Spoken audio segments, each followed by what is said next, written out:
there's just so much more than just like doing what you're required to do.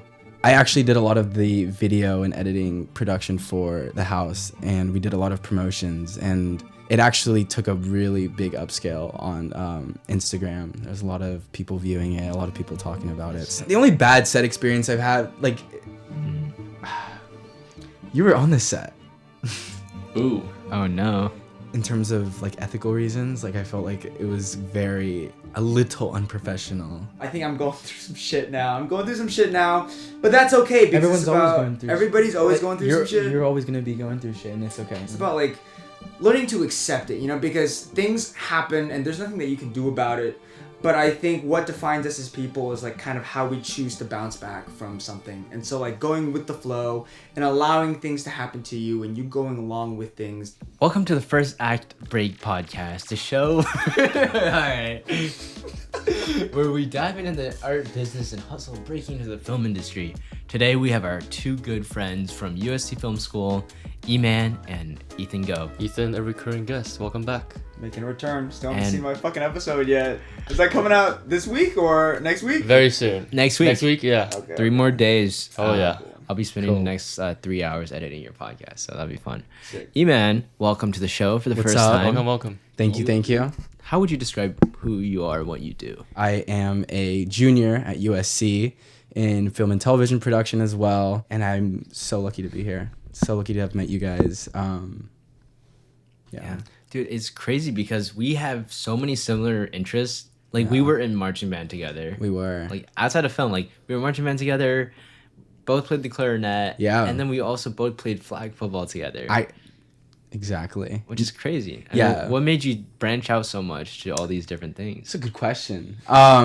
So I grew up a musician. I grew up playing the piano, and then as everyone does when they're young, they quit. Or not everyone, but I did. I quit, unfortunately, and then my mom forced me to play the clarinet. So it was a good little branch out that I had from the piano. They're very different instruments, but music has always been something that has like inspired me in many ways. Even with film nowadays, I am so into my music and involving that in sort of my daily routine. But yeah, so when I really wanted to do something that wasn't film when I got here at USC. It was just something that, it was like an itch to me. I wanted to branch out, get to sort of test my boundaries. And I always knew that there's just so much more than just like doing what you're required to do for school. And marching band just was something that, the Trojan marching band specifically, the greatest marching band in the history of the universe. That's right. Fight on. It always interested me, even before going to USC. So it was always something I was interested in, and it was a great experience. Unfortunately, not in it anymore, but. How did being in marching band, like, does that inform your filmmaking process at all in terms of the music or the experience? I mean, everything that I do sort of influences something in my life. Maybe it's something that I haven't come to terms yet, something maybe I can't say just yet, just because it's been so recent since I've been out of it. But it definitely did help me expand my perspectives. Just involving myself in different communities, I learned so much, and I learned a lot from marching band and just sort of the community aspect of it more than anything. Yeah. And speaking of music, was there a musical that came out in 2016 that inspired you to go to film school? Yes. A good film by Damien Chazelle, La La Land. A little movie. Little indie. Yeah. I don't know if anyone's ever heard of it, but yes, that film inspired a lot of things. Just the fact that it was set in LA as well. I always knew I wanted to go to LA, but I kind of was stuck between that and New York. And it really confirmed that I wanted to stay in LA, and I didn't even apply to New York schools. So it was all LA, all of California, and luckily I'm here. So but yes, it did inspire me in a lot of different ways, for sure. Besides branching out to marching band and flag football, Yeah. both of you branched out to the frats.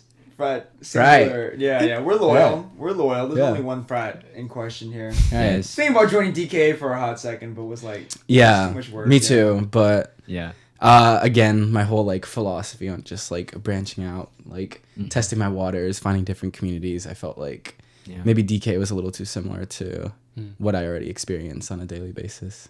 DK? DKA. Why? What do you mean? Because it's a It's film. like a film, It's like a art. film. Yeah. Oh, you're Yeah, right. yeah. Yes. It's that film frat, Delta Kappa Alpha or whatever Yeah. the fuck. Delta and it's Kappa one Alpha. that George Lucas went to. Yeah. Oh, really? He was, Yeah, he was he's part an of alum. that? I Oh, think no so. way. Yeah. Well, Okay. he started the chapter at USC. I'm Oh, not wow, really okay. sure. Yeah. So, how was the frat experience at USC though? The frat experience at USC. It honestly, I could say so much about it. Genuinely, just So say a lot. it was more of an observant process to me. Like I'm a filmmaker. I'm not at heart. I am not a frat guy. Looking back at it now, just because it's kind of also coming to an end where I'm like, okay, I experienced it, and now it's time for me to like focus on other things that I really want to focus on. But it was almost like a year social experiment that I did for sure. Like that's the best way I can describe it. It was like. Yeah, that's not where your heart lies, right? And you just For sure. Yeah. It was such a out of the spur moment that me and Ethan actually rushed together. yeah. We're just like, let's just do it. Like, And I fuck think it. we didn't expect to like actually join. Yeah, no. We rushed because The they had free experience- alcohol and whatnot. And it's like It was the Yeah. experience of just, this thing that everyone sort of talks about, like college rush, and like at USC especially, it's like such a big thing. So it was like, okay, let's try it. And we did. And the first house we went to is the one we're in right now. And we just kind of, I guess, got along with a lot of the guys in there. And it was just such a diverse kind of house. And it just didn't feel like, I'm going to have to put on some sort of persona for these people. It was just like, oh, I was myself. And these people kind of accepted me for that.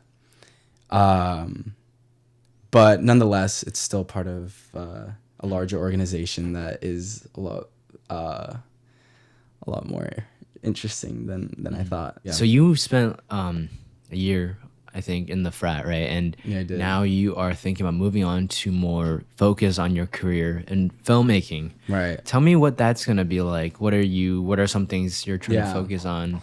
And even in the frat, I'd like to just make the most out of everything that I do, whether or not it's like for me or not. Like if I'm a part of it, then I'm gonna do something about it. There's like no reason for me to complain or be like, oh, this is not for me. I'm just gonna be miserable where I'm at. I actually kind of took an initiative to kind of up the social media process that was happening in the house. I felt like there was a lot of things that weren't being done that like, it just felt like we were just kind of stuck in this spot. And it's like, wait, how can I use my experiences and my skills to sort of just immerse myself somewhere where, sometimes it makes me feel like, oh, should I be here or not? So I actually did a lot of the video and editing production for the house, and we did a lot of promotions, and it actually took a really big upscale on Instagram. There's a lot of people viewing it, a lot of people talking about it. So that was one of the most valuable things that I learned in that. But beyond that, I'm really going to try to focus on more things that I want to learn how to do, such as like cinematography, sound design, editing, more of like the technical things that I never really got myself to do because of whatever fears, insecurities, and whatnot.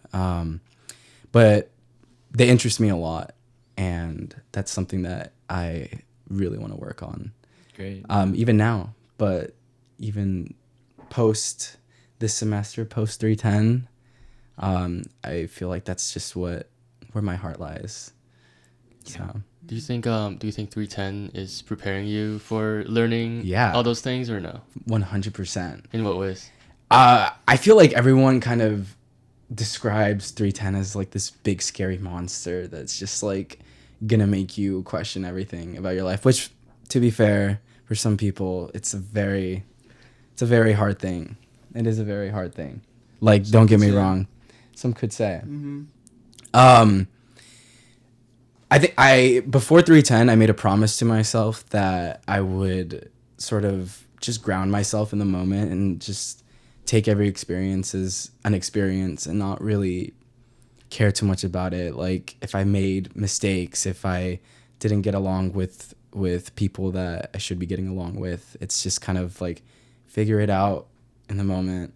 There's no reason to be scared or to just be in your head about all these things. So in a way, 310 has just been a great learning experience. That's all I'm really taking it as.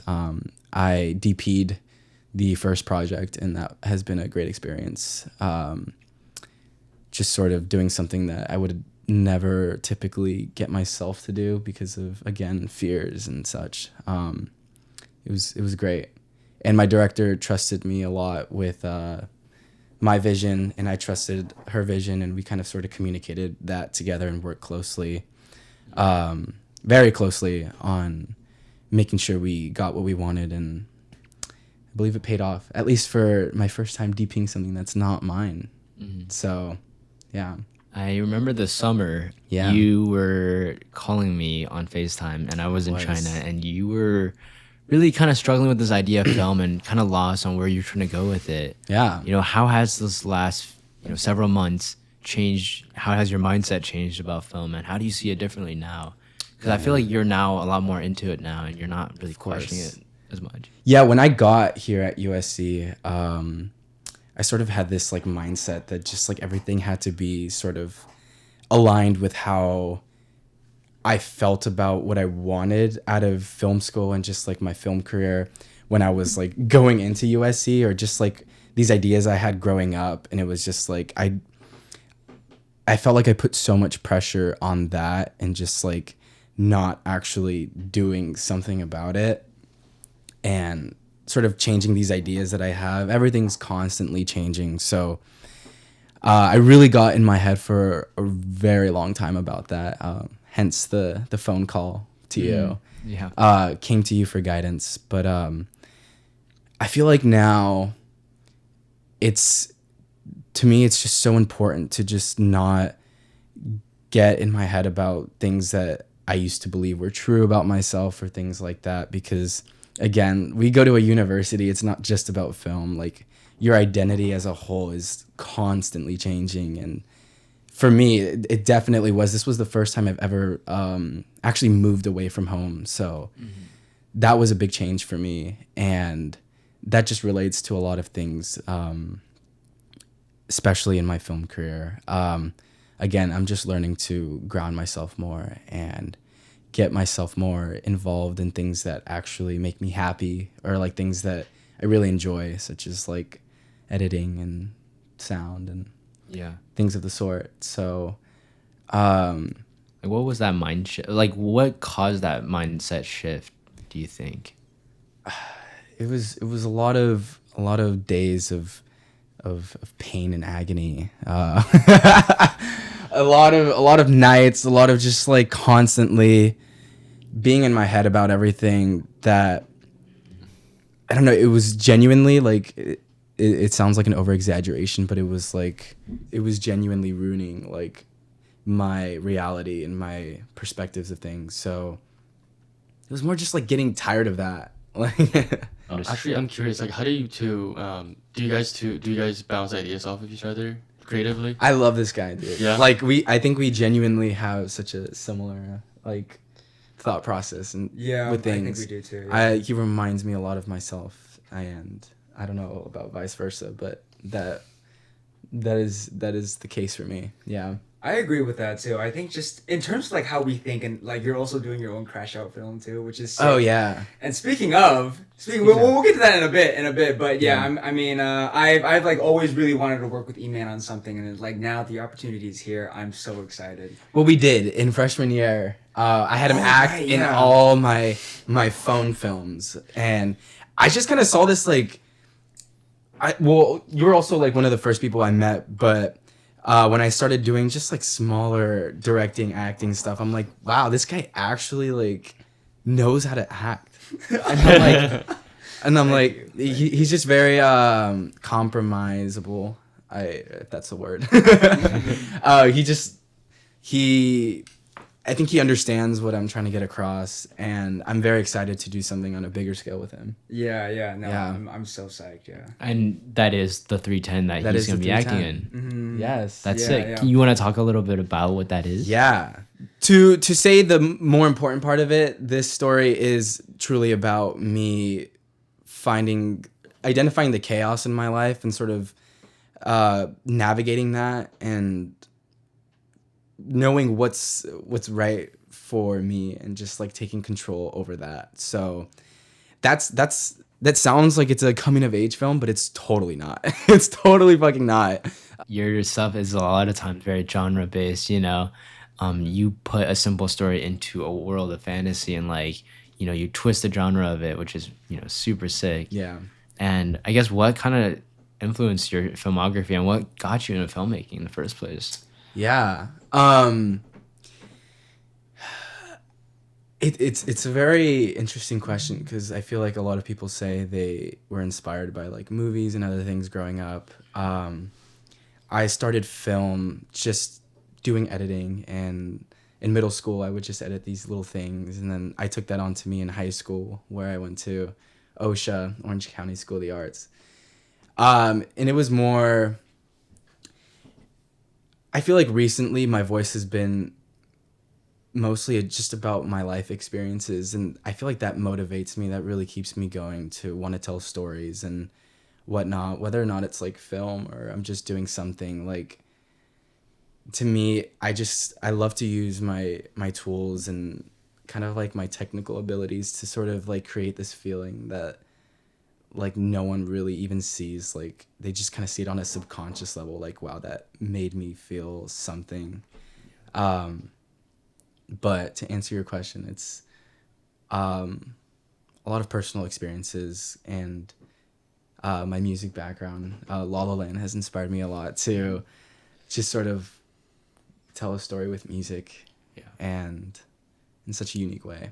Mm-hmm. Yeah, many ways you can do it, but how was your experience at OSHA though? It was my experience at OSHA. It was great. Unfortunately, we had COVID in high school, so a lot of the more advanced foundational things that usually happen during junior year, like you get to learn how to use like a red camera and you're on set more and things like that, we had completely stripped away from us. But I knew we have a senior project, which is basically our senior thesis. We spend the entire year on. So the first semester is the pre-production process. The other semester is production and post. And to me, that was such a staple in my career. It was supposed to be 10 minutes. It actually ended up being 20 minutes, and I got it greenlit by my director, or like the director of the program. But we showcased it at the Chapman Theater, and I won an Oscar for it. I won Best Picture. Yeah. Dude, congrats. Okay. Congrats, man. Yeah, That's you. sick. I mean, there's so many really talented filmmakers coming from Orange County. Like, why do you think that is? To be honest, I am not completely sure yet. Like, I really feel like it really is about the community as well. I feel like there's a lot of people just inspiring others in Orange County, all over Orange County. And especially the bubble I was in at OSHA, there's a lot of people that came from internationally, all over Orange County. Everyone was just kind of like so inspired to do something in film. A lot of people made it out and are doing great things now. But I think it's just a community that was created, and everyone's sort of there for each other. And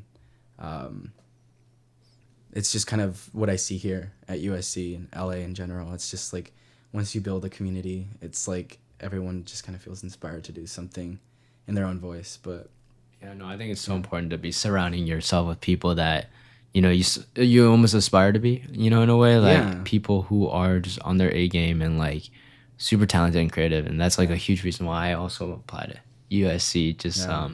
because I know if I can be surrounded by people that are great, then yourself just have to be great too. Right. You know. And I never even saw it that way. It's something I learned recently. It's like you really are the people you surround yourself with.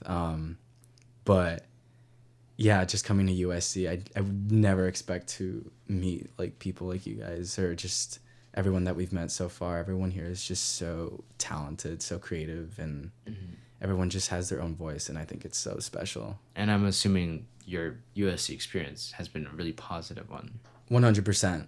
I've had my ups and downs, but there's really nothing to complain about. It's been such a great experience for me.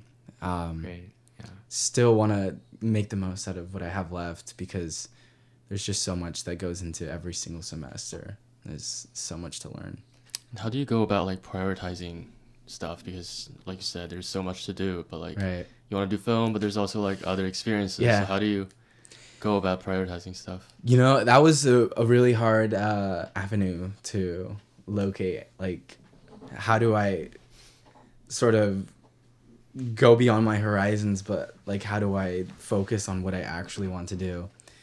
And that, I guess that's why you have 4 years, right? It's a long time to really understand what you want. Really, the only answer I have is just like narrow it, experience it, get what you want out of it. But where does your heart lie? It really is like a gut feeling that you get. It's like, where do I really want to be? What truly makes me feel grounded? Like, where am I the most happy? Yeah. And I think just recently it's been telling my stories through film and gaining valuable experiences from the school and just my personal life. So sort of narrowing that down now. Hence the quitting the other organizations, unfortunately. Yeah. I remember when I made my movie Teenhood, you were on set for all of the days. And one of the main things I observed about you on set is that you bring this positive energy to set that it really rubs off on people, and it makes them more wanting to be on set and stuff.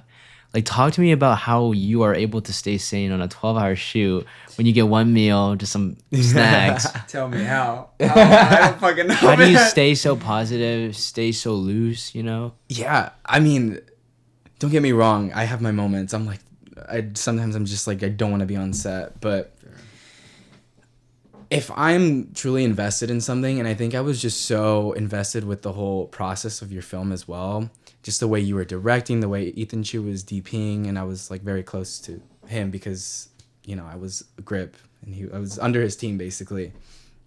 I think just to have, whether or not you're the one leading or not, there's just, like you said, positive energy just rubs off, and it's just something that I've always grew up with, like just with my family and everything. Everyone's just telling me to smile and things like that. And, you know, when I'm truly feeling it, which I do on set, especially your set, I think it's just so important to get people's energy going. And, you know, there's a thing we gotta all do together as a team. And I think it's just it's a very important aspect that's not talked about much, or maybe it is, but to me it's very important to have everyone just on the same page. And who's gonna do it if no one's gonna be there to uplift that energy? I think one person can do a lot, and it's tiring. It's very tiring, but again, energy is always running through people. So one person can make a big difference, and I think that if no one wants to have it, then I would love to start that. Yeah, I think also especially with films too, just because like they come from such an emotional place. Each one of the films that we make, it's all like a labor of love, right? Yeah. And so like if the crew and the people who are involved in the creation of the film don't like care about it, then it's like it's not going to be a good film. Right. But it's because of the attitude that you put into the film that I totally agree with that. I think, you know, most of the time people are just called onto set and they don't really know much about your story or literally what they're doing at all. They're just kind of getting commands thrown at them. I think it's a very important aspect for the leaders of the team to get everyone involved and involve them in some way, whether or not it's through love and energy. Just get everyone on the same page, I think. Whether or not you're a grip or you're in the head. I say grip because that's usually like what I do when I'm not like leading a team. Have good energy. Yeah. That's great. Yeah. also on the topic of working on set and stuff like that, just I don't know, what were your thoughts on Till Death? Because you've talked about like working on film sets in different capacities and whatnot, and like as a grip, like how was your experience with that? Just because I genuinely also like from the I only saw like kind of the fallout of what happened, but not like what was happening in the moment. And just for some context, Till Death was a short film that we all worked on. I was the DP, Richard. I was AD. Yeah. Eman, you were the producer. I was the producer. And Ethan, you're I was just myself. Genie. You're just Ethan, bro. He was Ethan. He was Ethan, best bro. boy. Yeah. best The boy. Yeah. It was truly an experimental experience. It was in a time in my life where I didn't really even know what I wanted to do. So it was just Darren came at me, hey, do you want to produce? And I was like, yeah, sure, why not? And at the time, I didn't really know the responsibilities of a producer at all. So sorry to Darren if I put a lot of work on him. But with everything, I like to try my best. And it was a very interesting experience to work with actors, especially older actors. It was the one and only time I've actually ever worked with actors that of the elder age. But that was great. And again, it's about leading. Like a lot of these actors and stuff, like they don't know what they're doing, and it's like you sort of have to ground them and be like, this is what you got to do. If there's anything I can do to help, like just always be present for them as well. Any actors of any age and all the crew as well. We had an overnight shoot and that was very, very tiring. But again, it's about keeping the good energy. And Is that the one with Tammy? yes. That's crazy. Yeah. Okay. What was like one of your favorite set experiences? My favorite set experiences, this guy's. Oh my Everyone God. work on this guy's set. Yo. It's always the best experience. He's very organized, very on top of Thank his you things. so much. Thank you. He has the good energy. He loves everyone. He's a big heart, willing to man, that's so nice, dude. willing to love everyone. Yeah, just going off of the last question, like Yeah. what was one of the worst set experiences or stories? Ooh. Because I'm sure like set can go wrong Not to pretty be quick. You know? to be direct, because Yeah. I'd like to keep it up in Anonymous, the air a little bit. Anonymous. Yeah. The only bad set experience I've had, like going off my point of just like being like a leader for your team. You were on the set. Ooh. Oh no. I felt like a lot of the people on the set were just not so welcoming to people that like, are very much like helping them out on their whole vision. I think we were also like just in terms of like ethical reasons, like I felt like it was very a little unprofessional. A little bit. It's crazy because Do you know which one I'm talking about? Don't. Huh? Can you say it and we can cut it out? Yeah, What- say what it. is Yeah, this? say cut it. it. Wait. Yeah, future. Do you want to do the future? Yeah, feature down, cut this We're out. gonna censor it. We're gonna beat this out. I just think there's a reason that the ethical side of filmmaking is so important and it's so just focused on. There's just so much that can go wrong on set, and there's just so much, especially for people who are doing like the more physical production, that you sort of take care of their environments and like, are we gonna be in the blazing sun the whole time? Like, is there shade? Is there do you have water? Like things like that. Oh, they didn't have like the necessities and crafty and They stuff? they Or- did. It was, again, given the budget and everything of the project, I don't like to complain about anything. This is just, you asked me a question, so I'll tell you my my least favorite. least desirable. Yeah. But it was also like, it would have been completely okay. I would have never been talking about it now if it was a more supportive environment. I think it was just like no one kind of said hi. Like, like when you're new to something, they sort of knew each other a little bit. And it's like, there's other people there that were helping them. And I think that if you introduce someone new to your set, or someone's doing something for you, it's always good to just get to know them a little better. And Absolutely. just yeah. What was your favorite marching band experience? Favorite marching band experience? Easy. Traveling. I loved the free traveling. Over the summer, we went to Catalina Island, and I think that one was my favorite because we had no football game that we had to perform at. I love football. I love the football games. I love the experience. It's just, they're so long and tiring. Like, it's hard to enjoy it sometimes. But as for the Catalina trip, it was just a parade that we did, and everyone's just like, everyone loves us, and everyone's just like watching the band, and everyone's like, it's such good energy. The middle of summer. Oh, it was July 4th. It was for Independence Day. That's sick. And such good energy. It was great. Yeah. Do you feel like marching band people and artists and film people have overlaps? What are their similarities and personalities and stuff you see? I can tell when someone's a visionary or someone has some sort of like discipline in their life that, they live by, a set of philosophies or whatnot. Like, I feel like a good majority of the people in band had something going for them, something like beyond just like, what am I doing now? And, I'm going to stay here. And I think that it was great to experience that. What's your philosophy that you live life by? My philosophy? You think you're gonna go next? I'm going next. Think about it. Embrace change. I would say that's like the hierarchy of all the set of philosophies that sort of come from that. Embrace change. Like, Yeah. everything is always changing. We live in a society. Yeah. But there's always something that you can learn about yourself every day. So embrace it. Don't be scared of it. Create your own reality. So embrace it. How do you go about creating your own reality?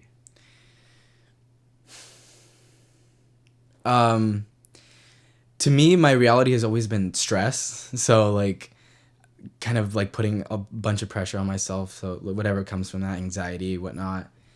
Have a different relationship with your stress.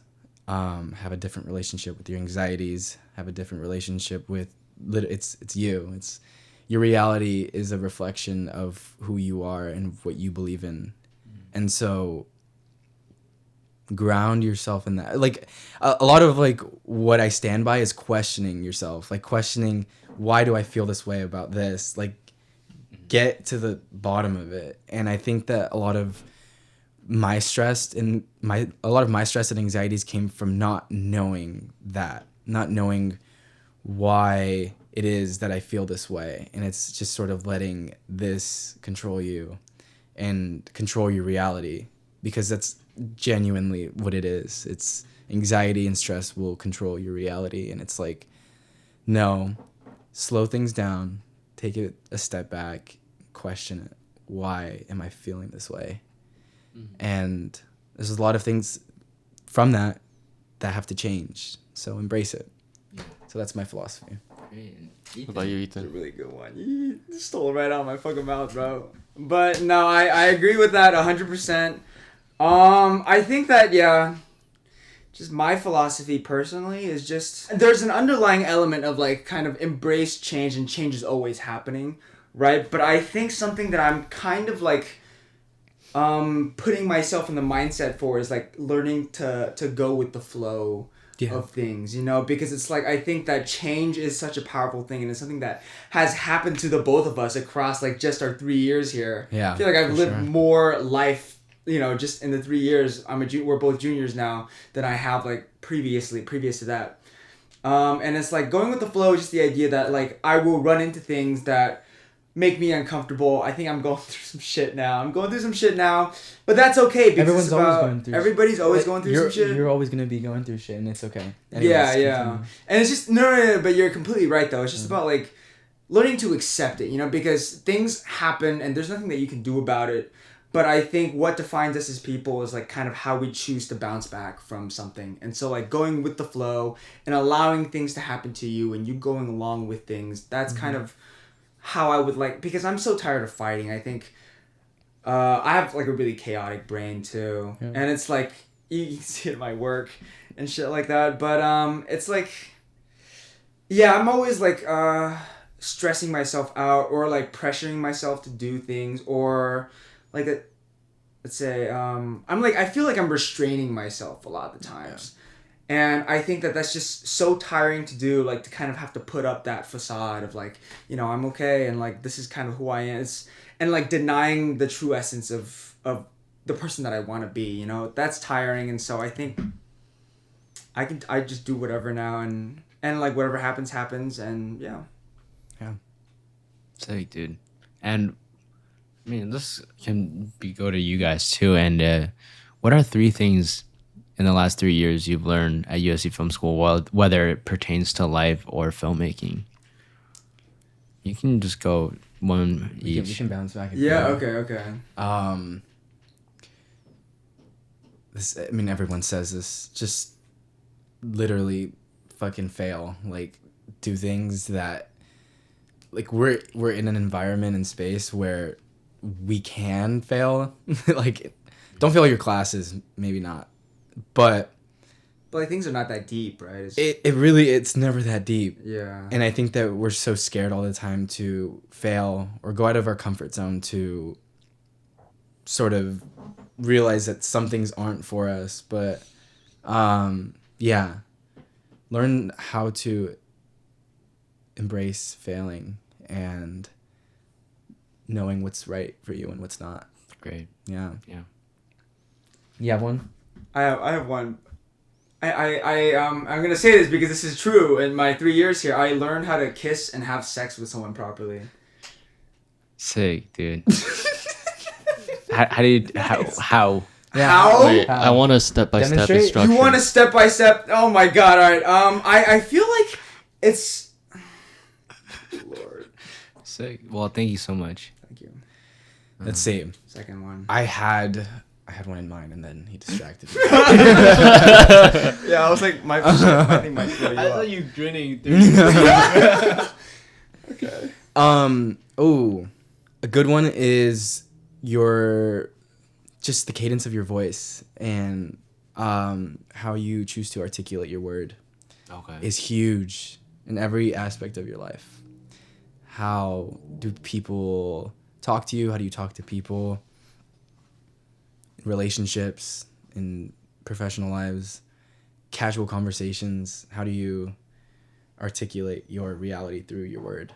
What about you? I think just kind of understanding at the end of the day that all of the problems and all of the hardships that kind of like are not the source, just I guess the after effects of those things and that mental turmoil, like when you're really going through something and you're crashing out, like it's like what you said, like all of that is absolutely inside of your head, and you have control over that. I think there are times where it doesn't seem like it, or maybe we're not well versed enough in like our ability to control our emotions, but at the end of the day, we're the ones that dictate how we feel. And it's like, yeah, we're kind of responsible for ourselves, and so moving forward, it's like have to be more positive and shit.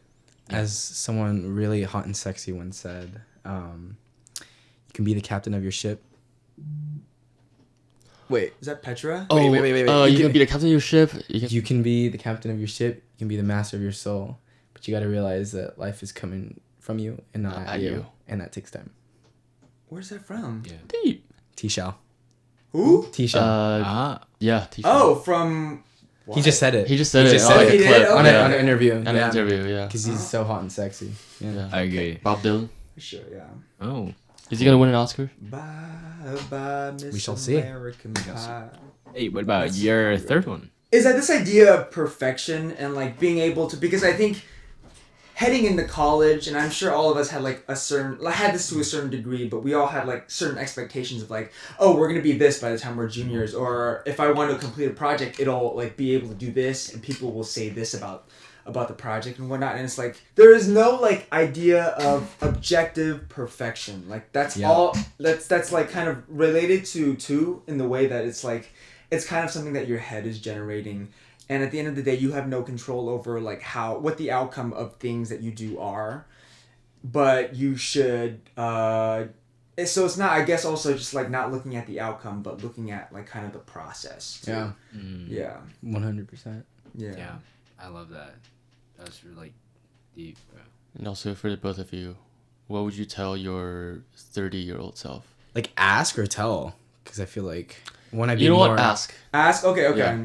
I think ask someone who's 30 and then tell younger. your freshman yeah. year self. freshman year. Freshman year. That's good. Yeah. That's good. Yeah. I would tell my freshman year self, just be curious. I don't know. Like I was so young, and there was just so much that I felt like I figured out about myself. And it's like now that real shit actually happened to me in my life, and a lot of real shit happened to me in my younger years of existence as well. But I never really got this idea of just staying curious and knowing that there's just so much more out there. And now I sort of have that mindset, and there's a lot of regret I would say, from my younger years of not feeling that same way, but no regrets, because why regret? But And what would you ask your older self, 30-year-old?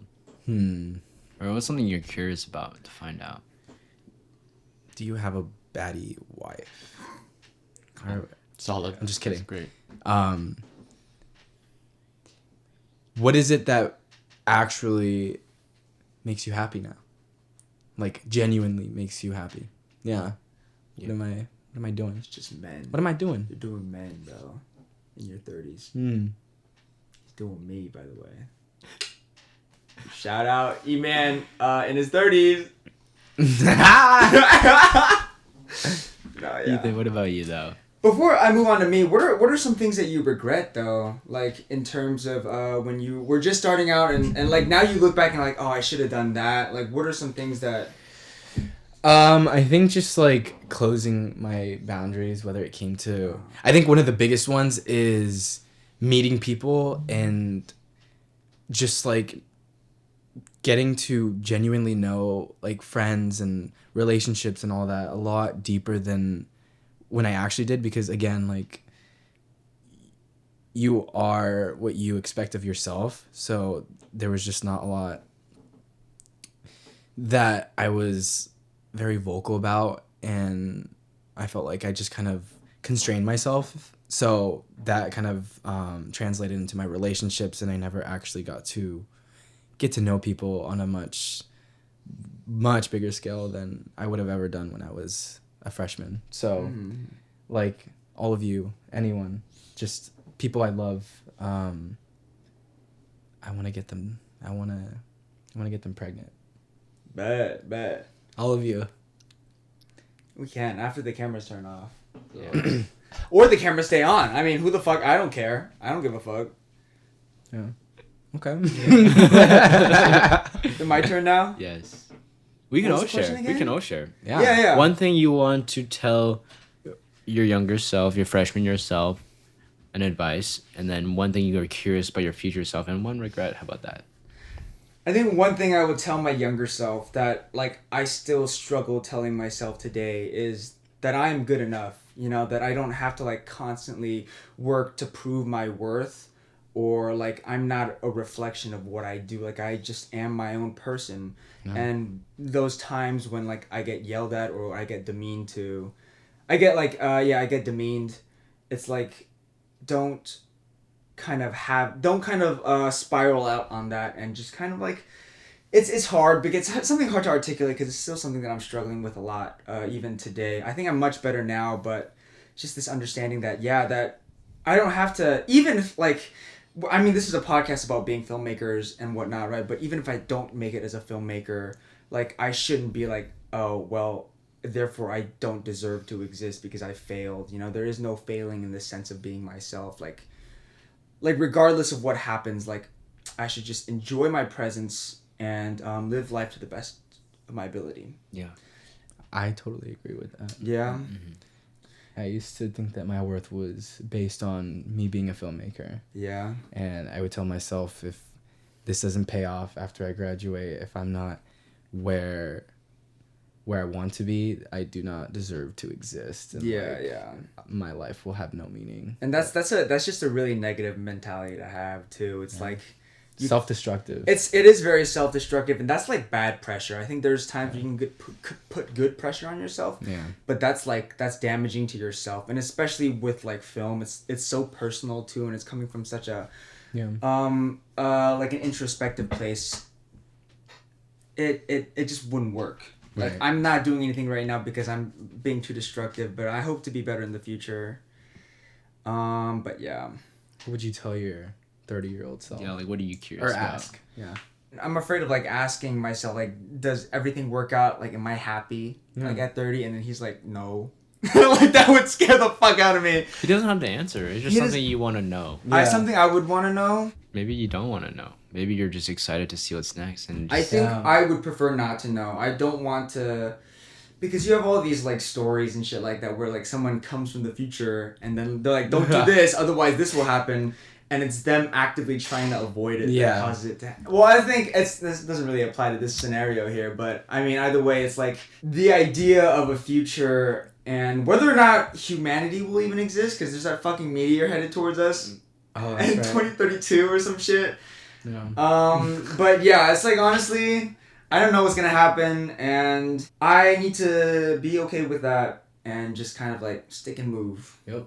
Stick and move. So this meteor is news to me. I'm gonna have to me do too. research on this. Oh, 'cause, really? I had no idea. What the? It's like Octavian told me about it. Octavian, who was on a previous So I'm podcast. really hoping that meteor burns up now and It's- doesn't extinct humanity. It's the because- closest that it's ever gotten to Earth. To like a meteor ever like I hitting think Earth. it's at a 3% chance right now. It was like 2% when Octavian told me about it like 2 weeks ago, and then I checked TikTok and it's like fucking 3.2%. Yeah. Yeah. That'll kill us all. It'll hit hit Earth? the Earth, yeah. But I it's not like an extinction level meteor, but it would still like take out like an entire continent probably.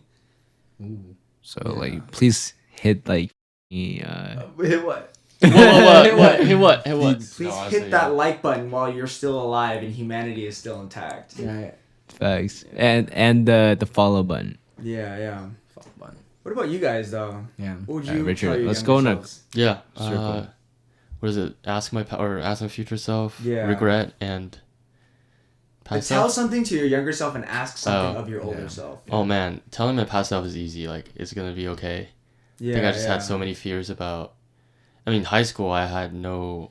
I mean, I was the one kid who was into filmmaking. I was also very I was very focused on academics to the point where that's all I really cared about. I had close to zero social life. Mhm. I had like maybe 2 good friends that I hung out with. All I really cared about was just getting a good grade, and then at my free time I would just like maybe put on a movie, and that was pretty. It was pretty damaging to my mental health because I actively pushed a lot of like social activities away, and that made me really just alone. Yeah.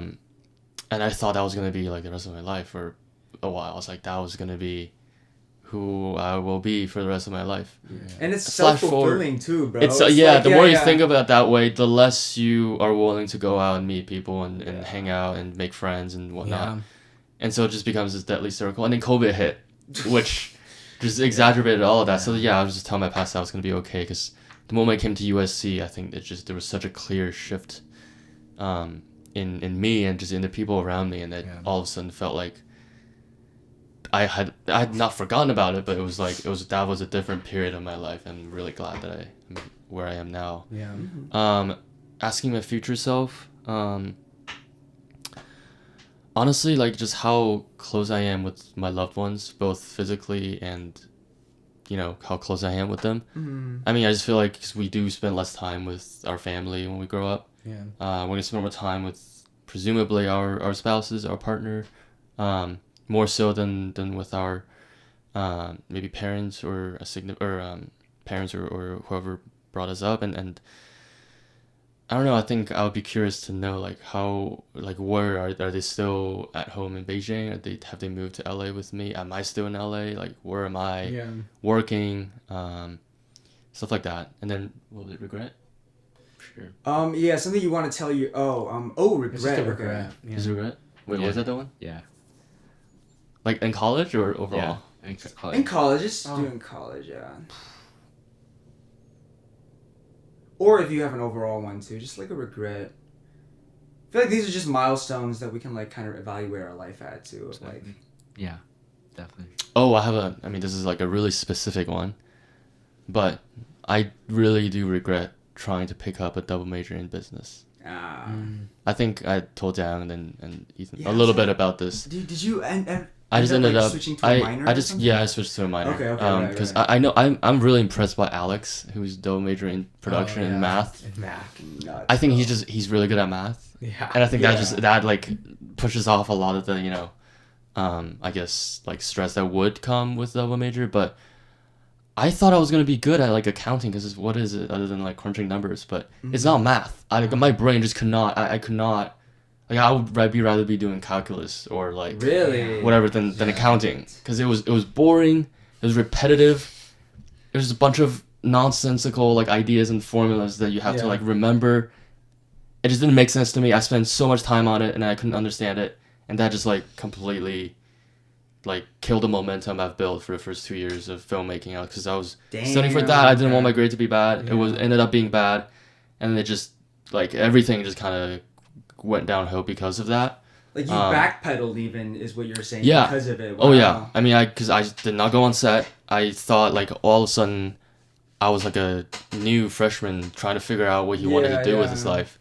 But I'm sure you learned something valuable. But yeah, the valuable thing is like I don't want to be an accountant. Like I don't want to, you know, I mean, business is important, but like that specific field I did not want to be a part of. And then I think the other big part is like I kind of decided to do it without really thinking very like a lot about it. I just went ahead and did it. Yeah. Like it sounds nice. But right? yeah, it sounded like you know yeah. something to fall back on. You know, I got that dual degree on my resume. It's nice. My parents wanted me to do it. That was a big part of it. I just didn't really think about what my day-to-day was gonna look like, and I wish if I were to do it again, I would have told myself to just put that away and just focus on film and just yes, you can take business classes, but I don't want to spend like most of my time with people who don't really share similar interests, because everyone in my class wanted to be in Wall Street and want to work in like Deloitte and want to be super rich and like invest, and that's all they talk about. I was probably the lone filmmaker there in that whole class. Everyone had that business persona. I mean, nothing wrong with that, but it's just that I wasn't in that world, and I felt like I transferred to a different school. Yeah. So that was my one regret, is just focus on film, keep the momentum up, and not kill it. Because for that whole semester and even leading up to the one coming up, it was a little debilitating. But your turn. Dude, me. Okay. Tell my younger self my freshman year self, because that's what this is, right? Yeah. So I would tell him to start the First Act Break podcast earlier. So imagine the amount of meaningful conversations I would have had by now. Yeah. So And just the evolution of everybody too, because you'd have like recurring guests and like yeah. Like now E-Man works out and he's in a frat. And it was like, Before he was artsy, he was all in Orange County making film, music videos. I'm not a frat guy. No, I didn't mean it like that. I'm a guy in a frat. You're a guy in a frat. I'm also a guy in a frat. Yeah, you're a guy. I would like to find my inner frat guy self though. That's what tonight's about. Yeah. Anyways, go ahead. Yeah, sorry. No, you're good. Ask my future self. I ask him, what is the what is the price of Bitcoin at that time? Okay. Yeah. Okay. Hey, Yeah. very practical. Yeah. I like that. 10 and I like shit, that. All right. Yeah, yeah, and then regret. And this regret is gonna be just college based, right? I don't know. I regret not starting a lot of the things I wanted to start sooner. I guess this kind of goes into the first act break. There's a lot of projects I was like, I'm just like in college, like I can just fool around, but now just like time flies so fast that it's like, imagine I could have started this podcast earlier. Imagine I could have started the YouTube channel more grind earlier. Imagine I could have like worked on these films sooner. It's like now it almost feels like, oh my god, it's like I'm almost done with college. It's like, but at the end of the day, though, it's like without what I did experience, I wouldn't be who I am today. Exactly. Yeah, exactly. So yeah, you could have. I mean, maybe could have done things differently, but then that's not who you are, and you like what you said. You gotta fail to like get better and find out what's happening. And Yeah. I think so. I'm satisfied. Yeah. You should be. Yeah. I think we all have like hindsight bias in the sense that like Yeah. we're here and then we have the clarity of now, and then looking back on I could have done that. you could have done that because I know the information I have now. Yeah. But then your past self couldn't have done better because that's all the information that he knew. Your reality was much different back then. So. Oh yeah. Exactly. Yeah. Well, Eman, I mean, what's the future? I mean, what do you have planned after graduation? Just that's not a question I even ask myself right now. It's like, hey, one step at a time. One step at a You don't have to time. figure it all Honestly, like I just say that because I obviously have some goals that I have in mind, and there's things that I wish for myself on a personal level too. Like again, this whole idea of just like finding my worth in filmmaking, feeling like I'm not worth like living beyond college. Like if I don't make it there, it's gone. And I need to, again, just sort of do what I need to do now, and then make sure that I am sane, emotionally sane. Yeah. No, definitely. But yeah, a lot of. Is there any like specific field you want to get into more in the future? Yeah, I mean, recently I picked up a minor in Annenberg in advertising, the PR division, and I had a really, really supportive and just creative professor for my first class that I took. I'm taking a break from it because of film and stuff, but he works in the creative. He works as the creative division for PR teams for a bunch of companies, and just his whole like philosophies and everything on how to engage an audience and sort of use your tools to make sure people actually care about what you're doing, because we live in such a world where like nobody actually like is paying attention to anything anymore. Everything is just so oversaturated. So yeah, the whole advertising field has really interested me, and how to sort of navigate my skills into that. I have sort of been starting with that, like doing the little frat videos and whatnot, making videos for social media for different organizations I've been a part of. And just, like sort of taking my perspective on things. I really feel like it's such an intricate thing nowadays. Like you really, really have to think about what am I putting out on the internet so that we can get people to engage with anything. I really like what you said about like your mindset when it comes to things. It's like you're kind of just chilling right now, right? Where you're not overly anxious about the future, which I do want to ask is like, how are you able to do that? How are you? Because I feel like a lot of people I know, me included, thinking about graduation is like we're kind of freaking out. It's like, oh my god, how am I gonna pay the bills afterwards? And it's like, how are you able to stay much more calm about that? I don't come from a background where like I just can't pay my bills. So I also the money stuff, the financial stability that comes with all this is very scary to think about. But I think right now it's just like choosing my battles. It's like, why am I going to worry about financial stability when I am not at that point yet? Like, to me, like I said, just my stress and anxieties, how I used to have that relationship with that, it would hinder a lot of what I could actually learn in the moment and focus on. Mm-hmm. It's really all about focus. Like, if I'm too busy thinking about money I'm going to make after college, like, I will not be able to focus on what really matters. But, yeah, again, I'm just trying to get more into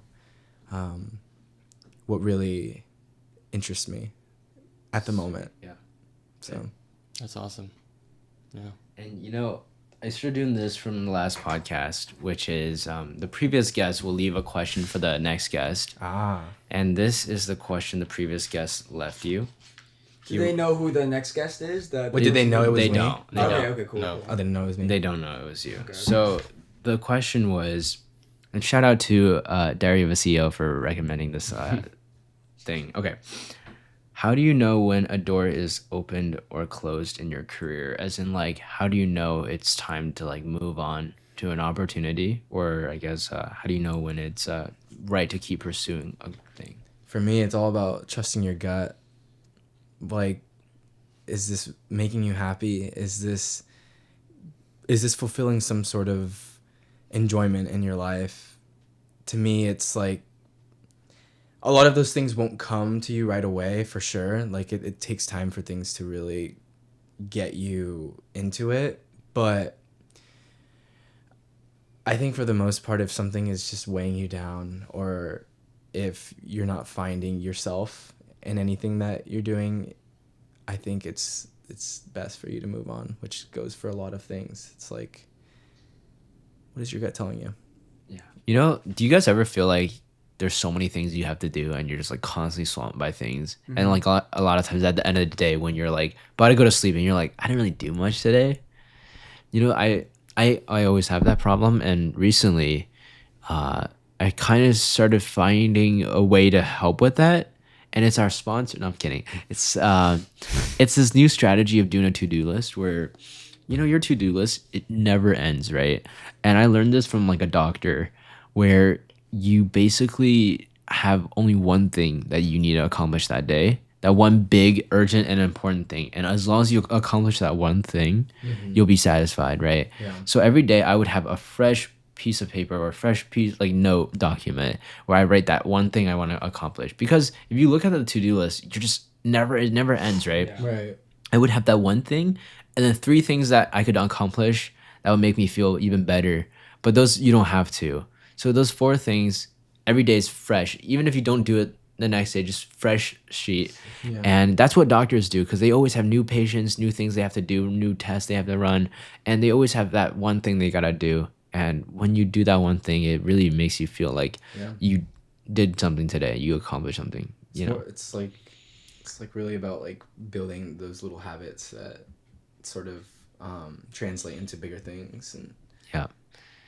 It's like you see one day of work as something insignificant, but you add every day up for a whole year. It's like, wow, this year you actually did accomplish a lot. 100%. You know, so if you're still watching at this moment, please drop a banana in the chat. But I really appreciate that you're still here. Be dropping the bananas. I meditate now, more like regularly than before. During COVID, I meditated almost every morning because it was just that was the only way I could like retain some kind of like calm and awareness. Yeah. Because I was doing reverse. I was in Beijing, but my school was in the U.S. and that was a 16-hour, 12-hour time difference almost. School was like 10 p.m. to like 3 a.m. Yeah. Mm-hmm. Stuck at home. So yeah, meditation helped a lot, and I think I'm trying to pick it back up. Okay. It's like just a way to kick off the day. A lot of the like principles are really useful for me. I love that, dude. Yeah. I mean, that's what I started meditating during COVID too. It was like, at that time, I was struggling like a lot mentally, just like being cramped in my house. And yeah, it does really help. It like really resets your mind. I feel like, yeah, finding your peace can be found in so many different ways. I feel like I found that through working out, and it's the same principles. It's like getting yourself to do it at like for the day, have those set goals for that day. Eventually over time your goals are going to get bigger and bigger because you're just so used to accomplishing your habits, and eventually just progress creeps up on you, and in a very good way. That's great. Yeah. On that note, what is the number one thing that you're grateful for? A healthy body. Being able to that's I feel like that's too broad, but No, that would be. No, I mean, genuinely, you go like, work out, bro. You earn the right to say that. I can't. No, I mean just in general, just having the privilege of having feet to walk on, and there's genuinely nothing to complain about. I have realized that it's just get out and do something for yourself, whether it's physical or mental, spiritual. Like, reward yourself.